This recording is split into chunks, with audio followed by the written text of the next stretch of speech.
Welcome to RPG Book Club Unplugged, the podcast where all of our mics are plugged in, all of our headphones are plugged in, all of our controllers are plugged in, all of our computers are plugged in, but I call it unplugged anyways. I'm Sam.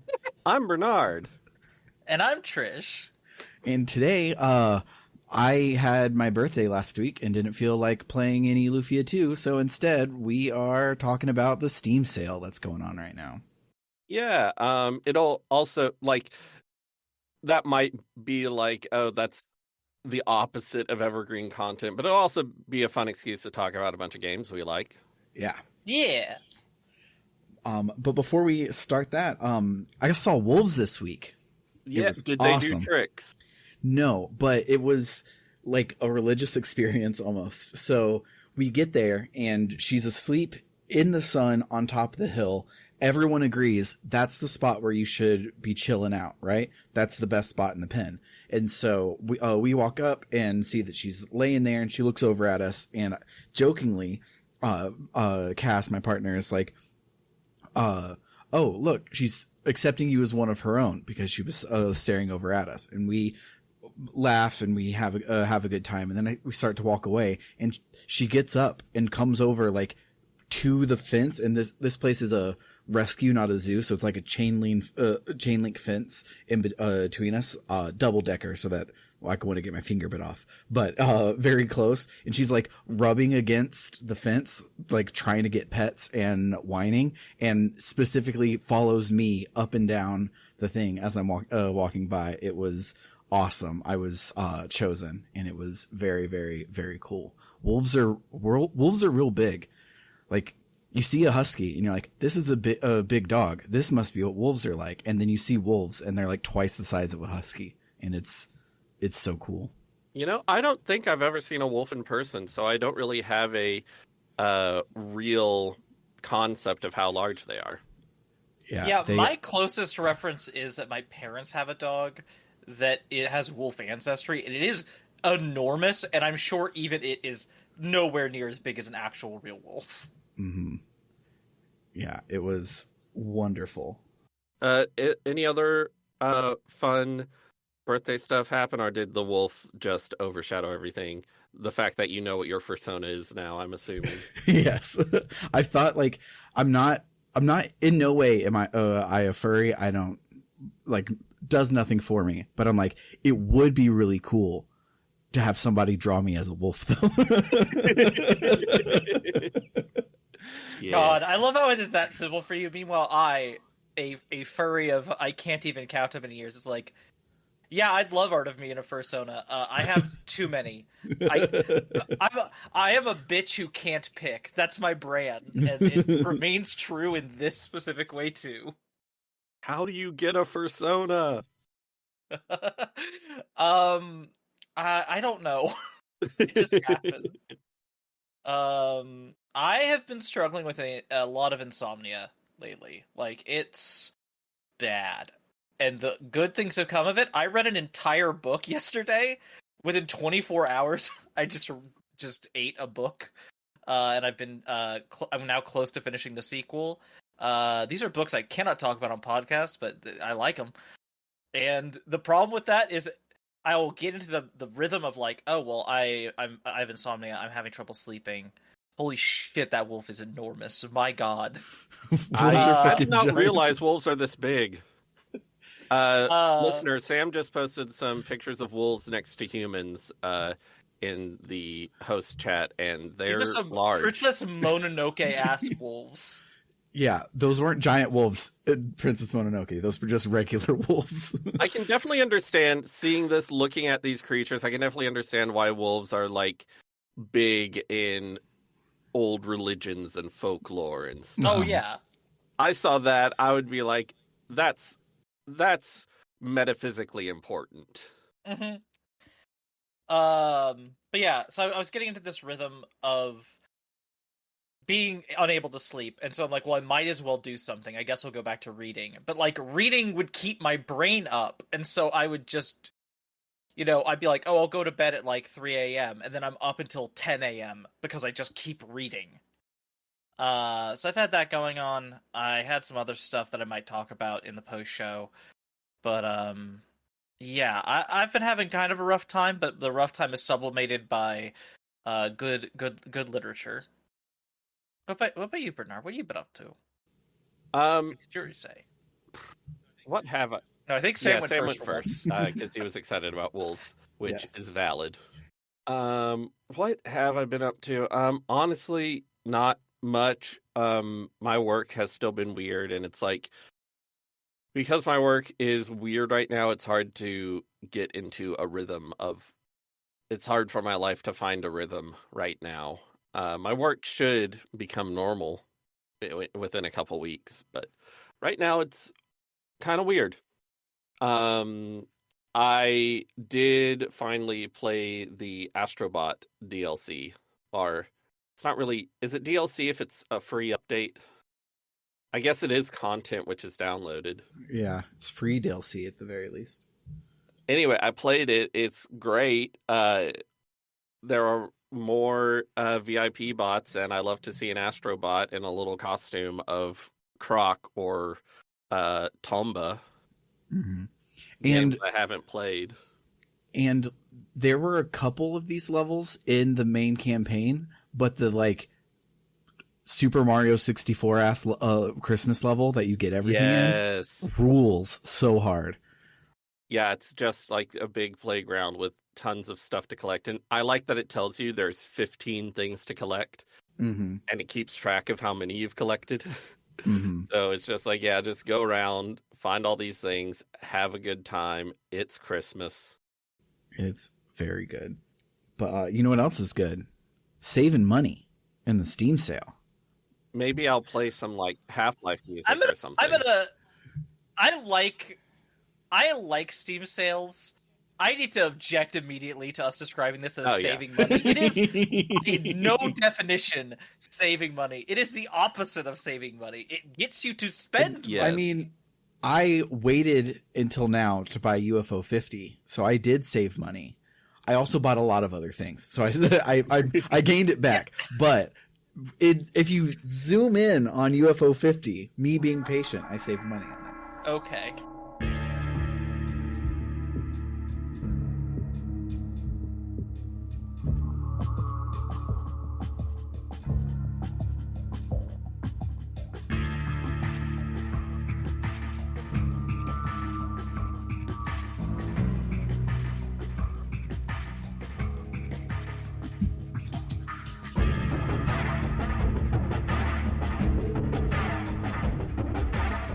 So I pretty much went through the podcast history and looked up all the games that we've played that are on Steam and also are good.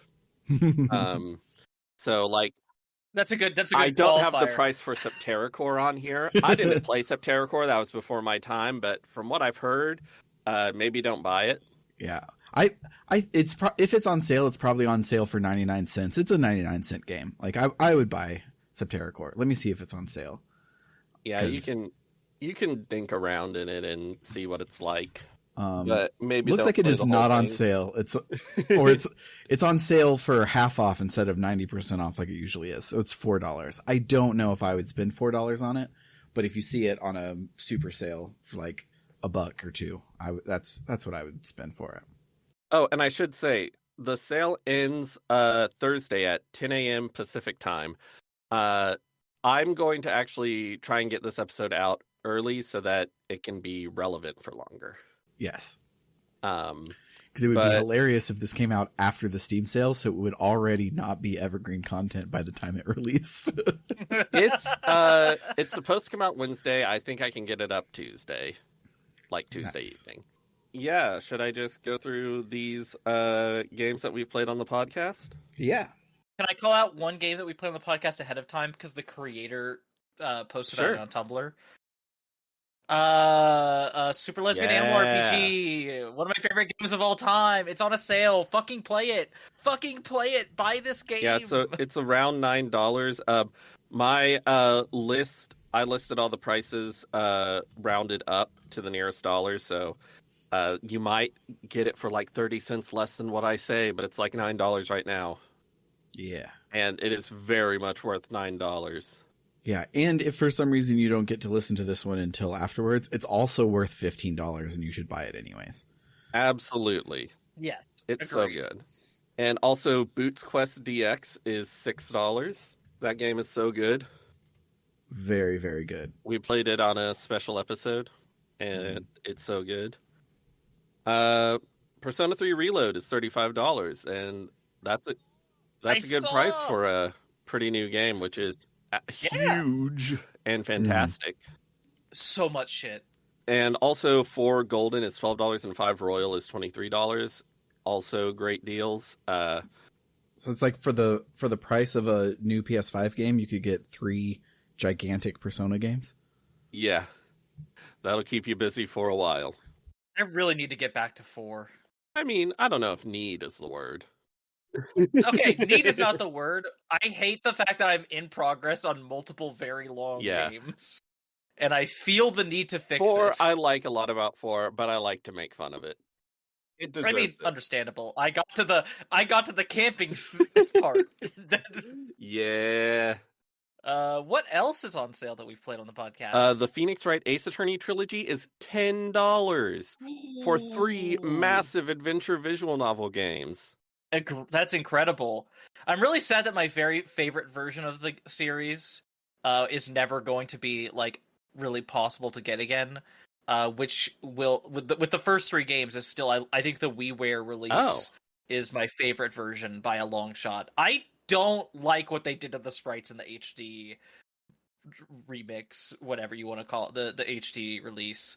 I like the old pixel versions 10 times better, and it was just a fun experience on the Wii. But then obviously you're never going to get to do that again unless you already have it. I really like how in the Ace Attorney Investigations collection, if I recall correctly, they added an option to play with the original sprite art, which the other collections don't have that, unfortunately. Mm-hmm.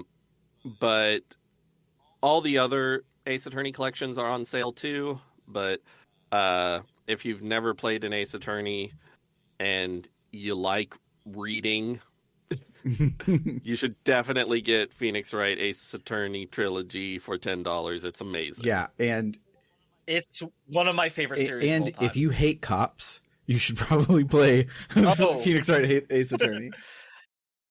Okay. As the Ace Attorney girly who literally for a while, me and GameProf were doing going case by case through the series in our best attempt to do an analysis of it.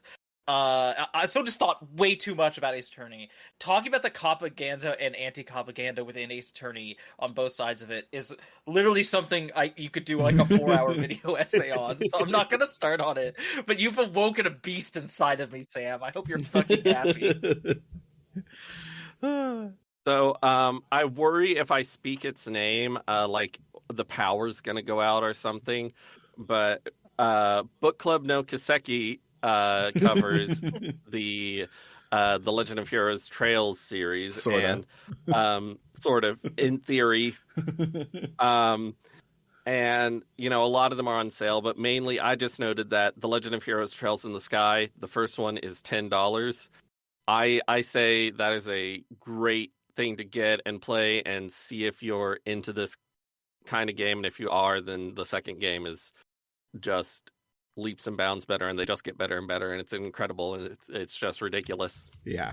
One day I need to finish Cold Steel. The only one I've played is Cold Steel, and I was only like 2/5 through it, but it was fucking incredible. Mm-hmm.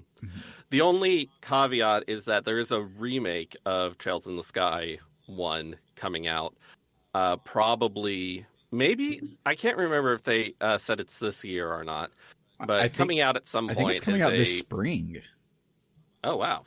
Yeah, let me check. Yeah, a full 3D remake, and they haven't announced a remake of 2, but remaking 1 without remaking 2 would be the most insane choice any company has ever made. Oh, no, it's this fall 2025. I was thinking of Atelier, which comes out this weekend, which they were announced at the same time. We did play Metal Gear Solid on Shortcast. I think that we had great episodes on that. It was a lot of fun.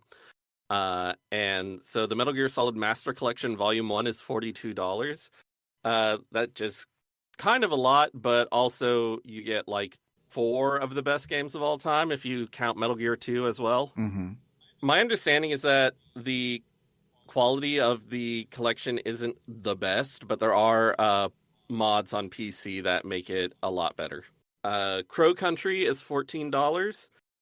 Ooh, yes. I love Crow Country so much. Part 2 is fucking great, and I never would have played it without this podcast. Mm-hmm. That's I'm a baby. That's one thing that I love about this podcast. Sometimes we play games that otherwise we wouldn't have gotten around to, such as Turnip Boy Commits Tax Evasion, which is $3. Yes. Nice. Or you can get the bundle that includes Tax Evasion and Turnip Boy Robs a Bank for $9. Speaking of bonus episodes, this is a bonus episode from before your time, so I don't think that you have it on your list. But critical darling of mine and Maddie's from our indie game showcase way back in like season 1, Melon Journey, the sequel, Melon Journey Bittersweet Memories, is on for $5. And both of those games are some of the absolute best fake RPGs I've ever played in my life. They're very cozy and wholesome and funny in the way that a lot of the Earthbound, Undertale adjacent sort of 5 games are.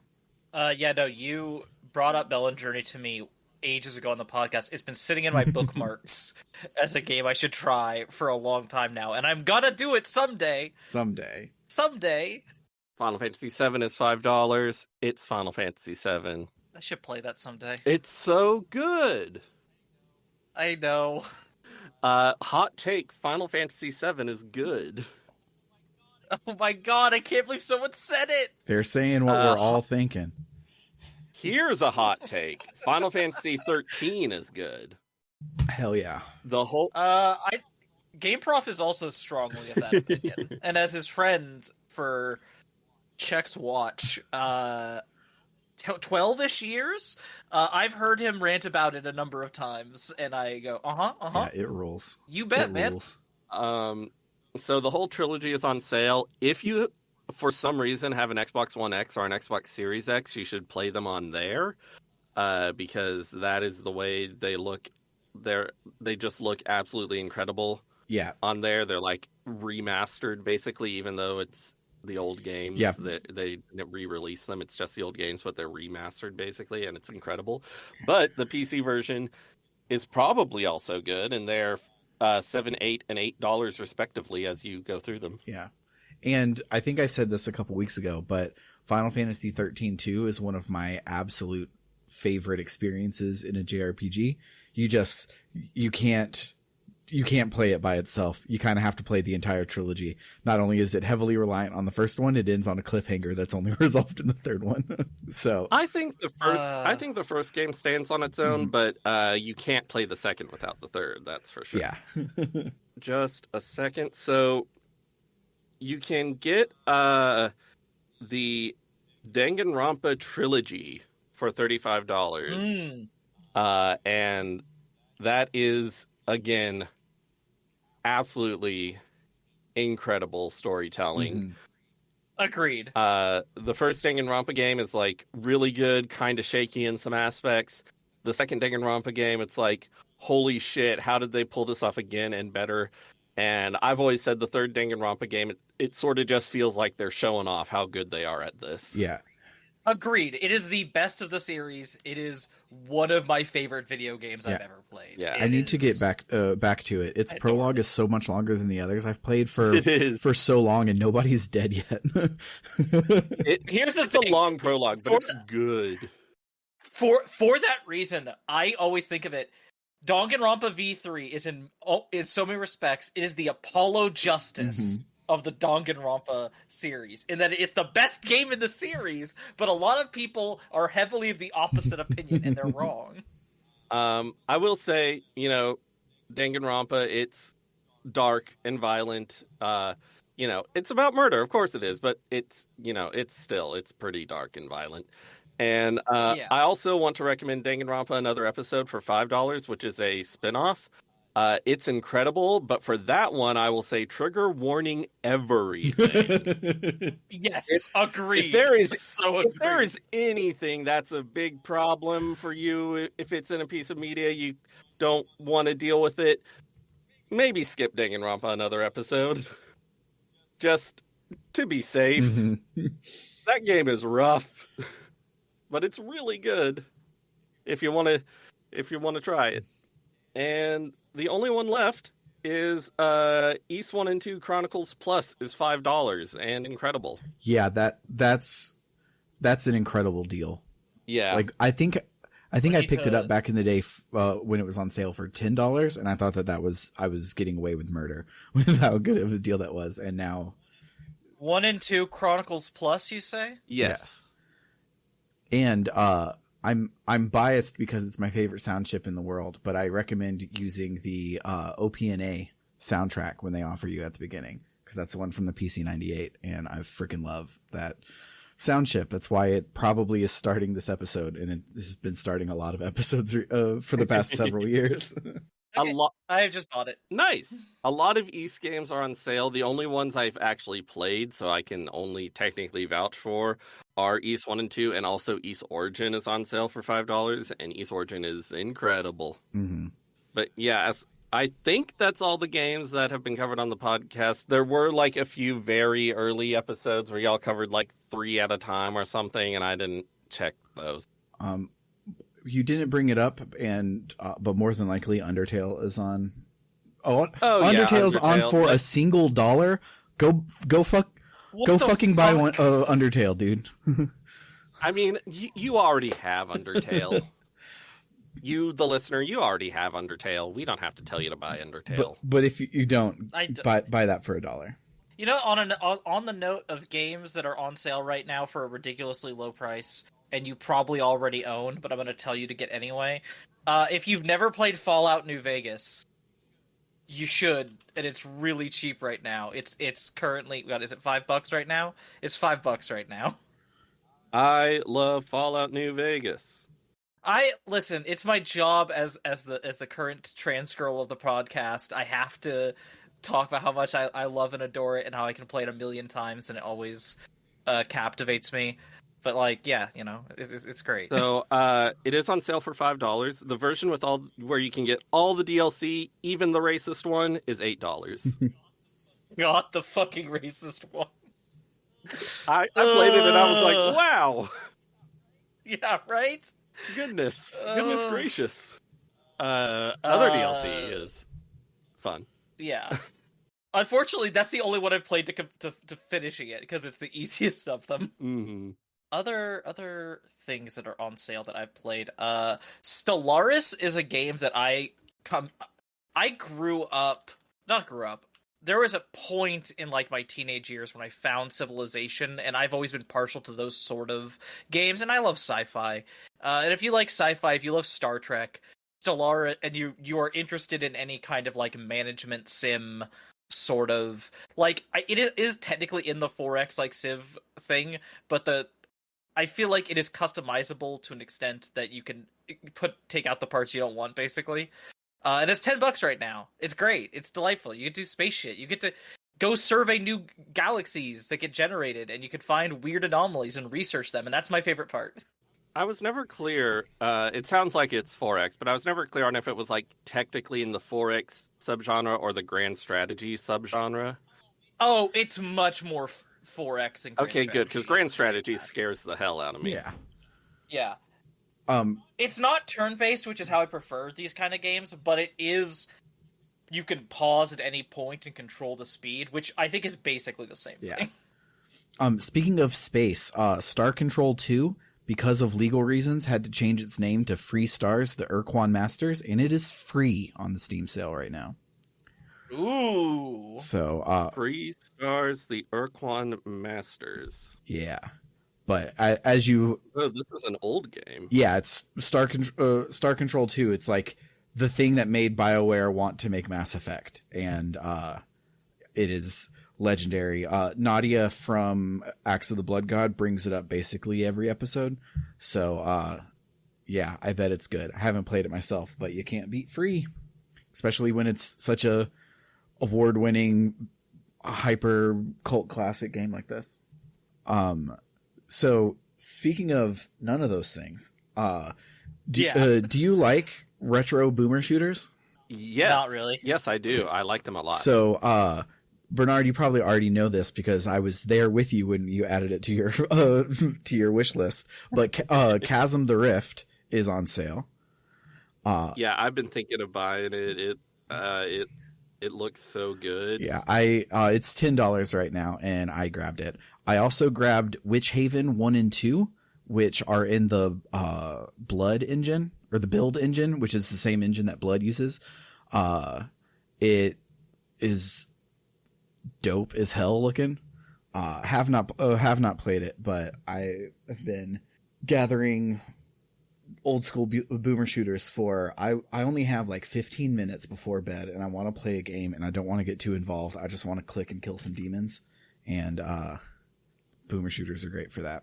I do kind of hate the term boomer shooter because they're Gen X games. Yeah. But Gen X shooter doesn't sound funny. No. But I'm glad it finally has a better name than Doom Clone, because yeah. And also boomer shooter can include like Quake, which games like Quake, which is definitely not a Doom clone. It's Quake. Mm-hmm. It is Quake. Speaking of which, New Doom is 98 cents as well. So I heard so many good things about that game.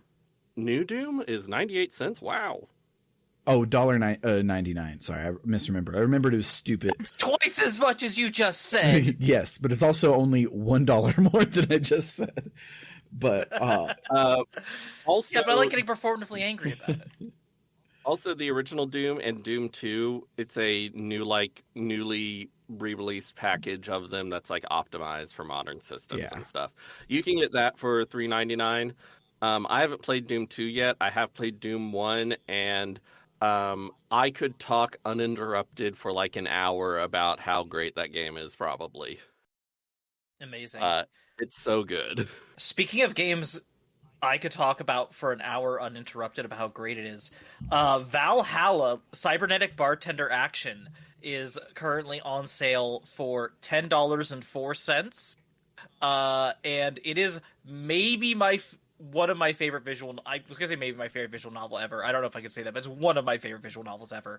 Favorite piece of cyberpunk media, easily.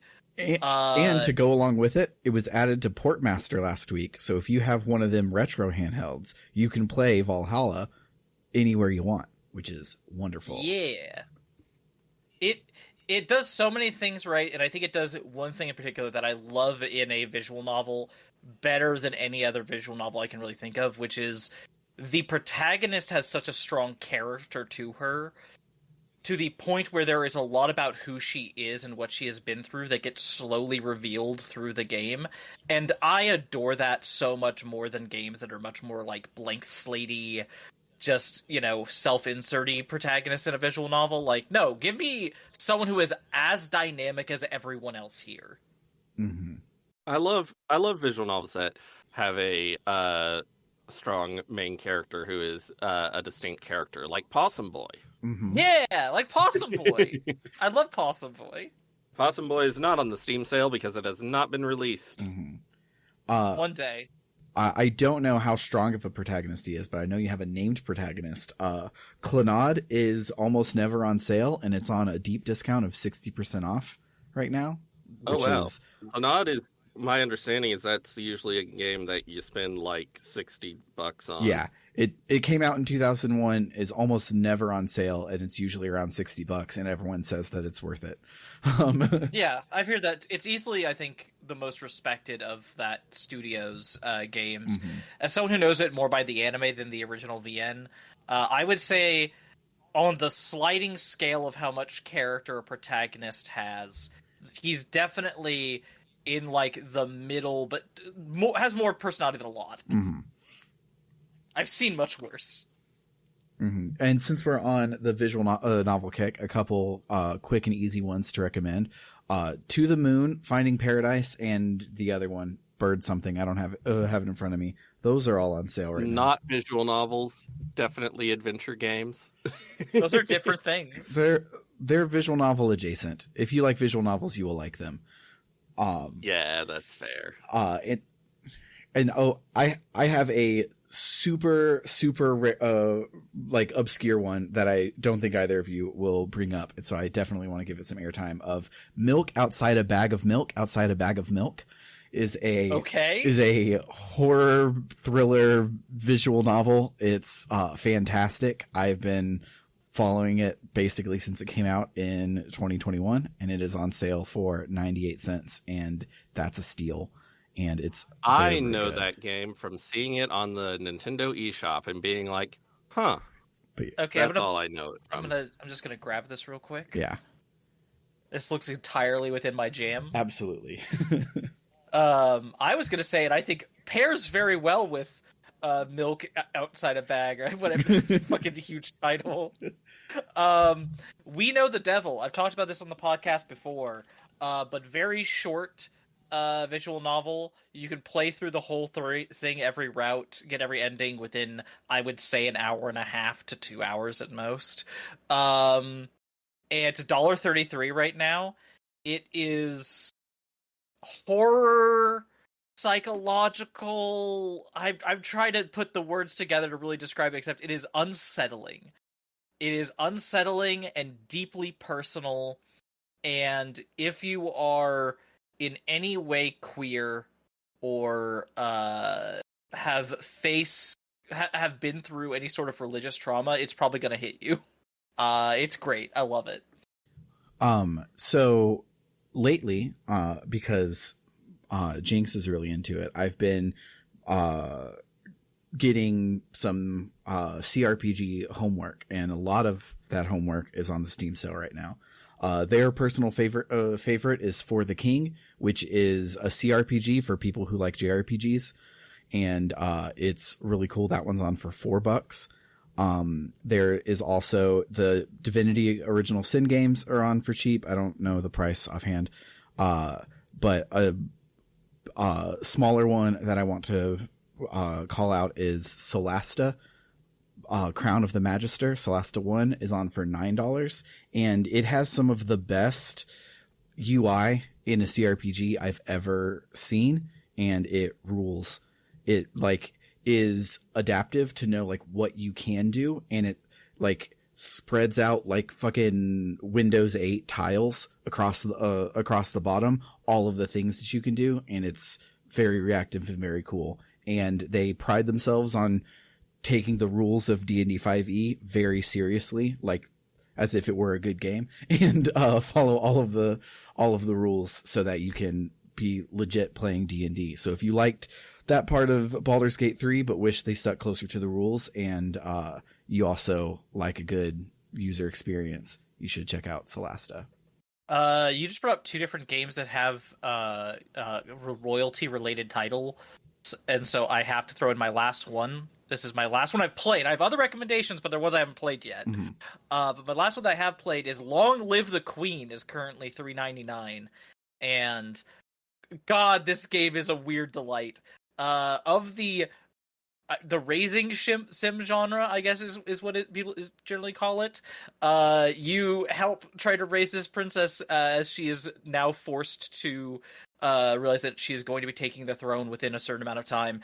And it is a racing sim where if you do not do it right, she will die. She will die, and then she will die, and then she will die, and you will start over again and again and again, trying to avoid every goddamn death trap in this game. And it's just a weird, fun game. Has an incredible trailer. So one game I want to recommend is A Way Out, is on sale for $4.50, and it's a co-op only game. Only one of you needs to own the game. So it's a narrative action game that is co-op only. It's the studio that made It Takes Two and Split Fiction. Mm-hmm. I'm sure It Takes Two is also on sale, but I haven't played It Takes Two or Split Fiction because scheduling for two adults is hard. But maybe it's easier for you. And if you want to check out these games, I can definitely say A Way Out is real great. Also, you know me, I love Resident Evil. The original Resident Evil remake is $5. It's incredible. And also, the 2005 version of Resident Evil 4 is $5. I think the remake's also on sale. I haven't played the remake yet. I don't know if I like it, but the original is definitely a masterpiece. That's a thing I've heard so many times that I'm like, yeah, that sounds like it's right. I entirely believe you on this. Not my genre, it ain't my circus, it ain't my monkeys, but I believe it's a good one. I didn't realize these were on sale until just now because I happen to be looking at it. But all the Rune Factory PC games are on Steep discount. 3 and 5 are $16, and 4 is on for $9. Rune Factory 5 made me excited for farm sims in a way that I haven't been since Stardew Valley, and everyone else says that one's the worst one, and so the other two are probably even better. But yeah, I really, really liked it, and the new one is coming out in May, so get in while the getting's good. That sounds great. Oh gosh, where was it? On games I haven't played but I've been looking forward to, there's a game my girlfriend just finished recently. Apparently it didn't take too long to play. Have either of you heard of The Root Trees Are Dead?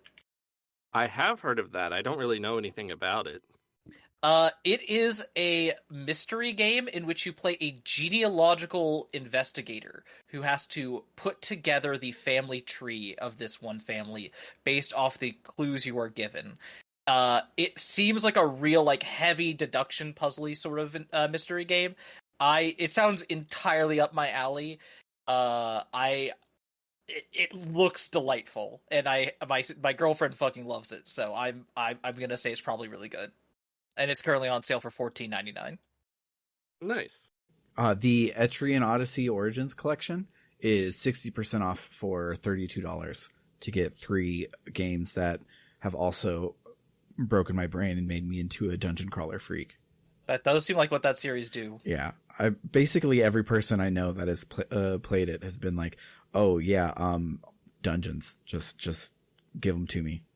For games that I haven't played, but I want to play, I might buy Wrestling Empire. It's on sale for $10.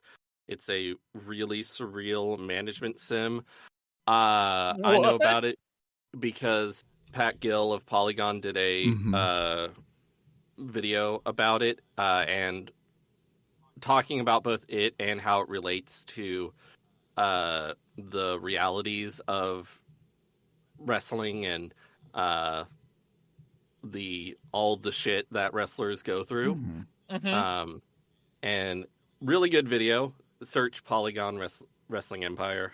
You'll find it. I'm doing guessing it right now. And yeah, I've been wanting to play the game.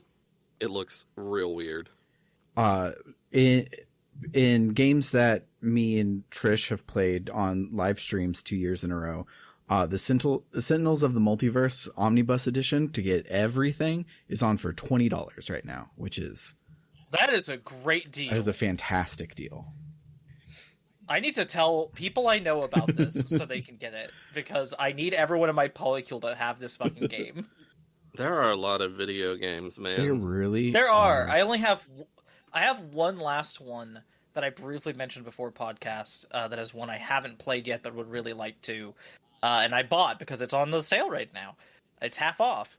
Is a game called Raging Loop. Also a game I am interested in because I saw a video essay about it, and I'm gonna have to dig for a second to remember which video essayist I saw cover it.